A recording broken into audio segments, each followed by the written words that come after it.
Batalla de Tarapacá se produjo el 27 de noviembre del año 1879 durante la campaña de Tarapacá de la Guerra del Pacífico.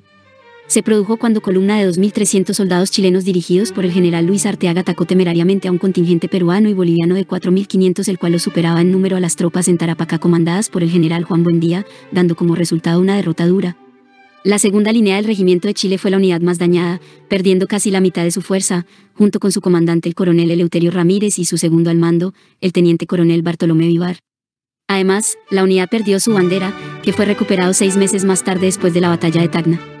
A pesar de la victoria peruana-boliviana, no pudieron impugnar el dominio chileno del departamento de Tarapacá, el cual abandonaron al control chileno. Preparativos de la batalla de Tarapacá. Después de una derrota significativa de los aliados peruanos y bolivianos en la batalla de Dolores, llamada también batalla de San Francisco, infligido por un contingente chileno, que costó a los aliados la pérdida de toda su artillería, además del desmoralizamiento y esparcimiento del ejército peruano por todo el desierto. Los soldados del CRL Belisario Suárez marcharon hacia Tarapacá para unirse con el general Juan Buendía. El ejército de Buendía se reúne en Tarapacá tras la integración de Suárez. Cuando Buendía llegó a Tarapacá, envió emisarios a reclutar a las personas, por lo que, unos días más tarde, sus tropas crecieron a 2.000 hombres. Además se les unió la división de Ríos que llegó de Iquique con suministros, aparte de comida y agua ya existentes en Tarapacá. Al final, hubo 4.500 soldados peruanos y bolivianos estacionados en Tarapacá. Campo de batalla. Tarapacá fue una ciudad comercial fundada por los españoles en el siglo XVI sobre uno de los caminos incas que enlazaban las montañas con el mar. Un pequeño arroyo formado por la nieve de los Andes recorre la ciudad, permitiendo pequeñas plantaciones. Plan de batalla de Chile. El ataque fue mal planeado, ya que a pesar de ser ampliamente superados en número, el general chileno Luis Arteaga dividió sus fuerzas en 3 columnas, debilitando aún más cualquier posibilidad de la victoria. Esto debido a la poca información de las fuerzas del enemigo.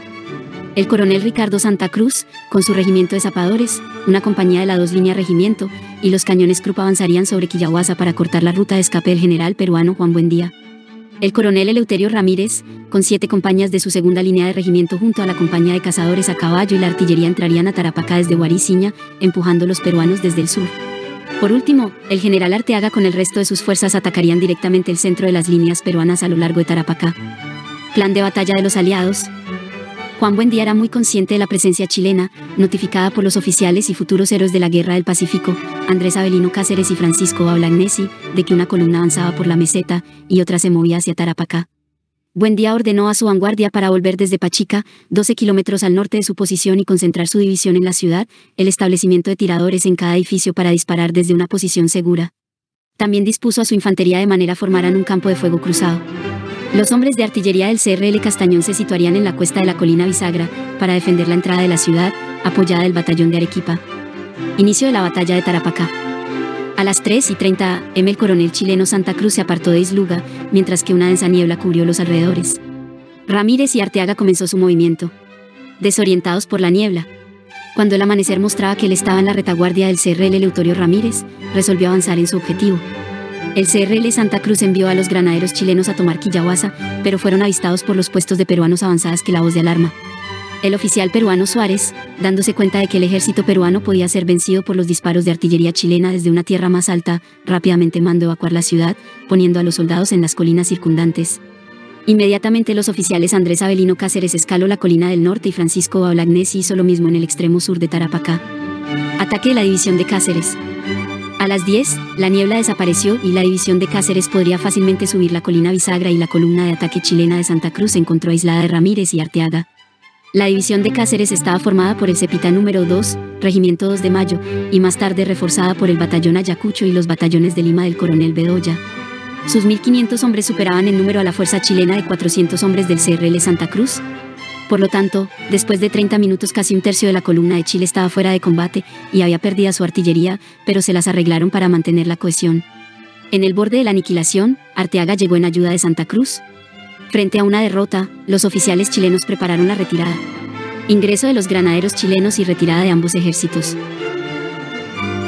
Mientras tanto, la columna de Ramírez fue descubierta por la división de Bolagnesi, que se desplegó sobre colinas en el este, mientras que el propio Buendía se acuartelaba ciudad. Ramírez avanzó sin inconvenientes a través de Guaraciña y San Lorenzo a lo largo del río, pero al llegar a un pequeño monte en la entrada de Tarapacá, fue recibido por un fuego denso. Ramírez reanudó su marcha según lo previsto. Cuando Ramírez ordena la retirada, aparecen de repente los granaderos chilenos para reforzarlo, lo cual obligó a Cáceres a replegarse por la escasez de municiones y provisiones del ejército peruano. Después de ser reforzadas las tropas chilenas, los peruanos se retiraron a Tarapacá y la batalla se detuvo por un tiempo, en el cual se produjo una tregua tácita donde ambos ejércitos recogían a sus heridos. Contraataque peruano y retirada del ejército chileno. Creyendo que la batalla había terminado, los oficiales chilenos dejaron que sus hombres extenuados abandonasen todo orden. Pero el comando peruano estaba planeando un segundo ataque, dividir su ejército en 3 columnas, igual como lo hicieron los chilenos, pero con la diferencia que su número mayor permitiría dividir las fuerzas sin debilitarles. Las divisiones de Herrera y de Francisco Balagnesi aparecieron de repente sobre Guariciña y atacaron a las tropas chilenas desde las alturas orientales y occidentales, sorprendiendo a los chilenos. Tras el primer impacto, los chilenos se reunieron y lograron un avance desde las alturas tratando de evacuar la ciudad. El segundo oficial al mando del Regimiento Artillería de Marina, compuesto por 50 tiradores junto con 2 cañones, mantuvo el ataque durante 1 hora, hasta que el general chileno Luis Arteaga se dio de que la batalla estaba perdida y ordenó la retirada. Esto se llevó a cabo sin orden alguna, con soldados hacia Dibujo y otros a Isluga. La falta de caballería impidió a los peruanos infligir más bajas al resto de la división de Arteaga. La batalla terminó y la victoria de los aliados fue total. Secuelas y consecuencias de la batalla de Tarapacá. El ejército chileno perdió en Tarapacá 691 hombres entre muertos y heridos, lo que representa el 23,6% del contingente presente en la batalla. Por otra parte, el coronel Eleuterio Ramírez y Bartolomé Vivar, primero y segundo comandantes del regimiento segunda de línea, murieron en acción, y la unidad chilena perdió su bandera. La derrota y el pobre dominio de planificación del general Luis Arteaga fortaleció el prestigio del ministro de Guerra Sotomayor, ya que esta fue la única acción hasta la fecha prevista sin él, que resultó en un desastre. Por el lado de los aliados, esta victoria no tuvo ningún efecto sobre el curso de las acciones, dejaron Tarapacá y marcharon a Arica, perdieron casi la mitad de sus tropas. A pesar de la derrota, Chile aseguró la provincia de Tarapacá. Facebook.